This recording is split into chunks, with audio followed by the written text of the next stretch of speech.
गांव के एक कोने में टूटी फूटी झोपड़ी में जहां बारिश की बूंदें छत से टपकती थीं, वहीं मिट्टी में खेलते हुए एक बच्चे का जन्म हुआ। मिट्टी उसके पैरों में थी, लेकिन आसमान उसकी आंखों में। घर में गरीबी का साया था, रोटी सिर्फ दो, पर मां खुद भूखी सोकर बेटे की थाली भर देती थी।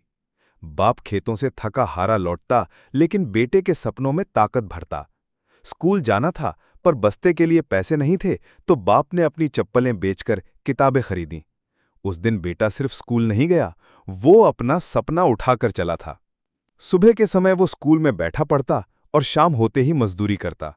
बीनते हुए हाथों में भी कलम मजबूती से थमी रहती।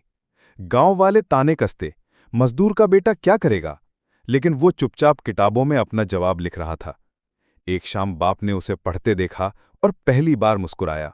उस मुस्कान में उम्मीद थी, रोशनी थी, और बेटे के लिए एक अनकहा आशीर्वाद था।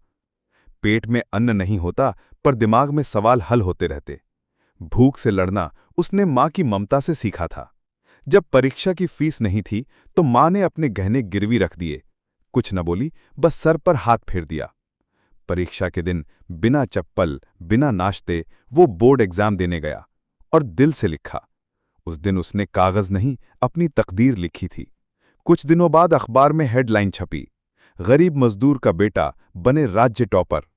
जो लोग हंसते थे, अब तालियां बजा रहे थे। स्कॉलरशिप मिली और वो शहर के बड़े कॉलेज में पढ़ने पहुंचा। लेकिन किस्मत को कुछ और मंजूर था। पहले ही साल बाप बीमार होकर चला गया, बेटे को बुलाने से पहले ही।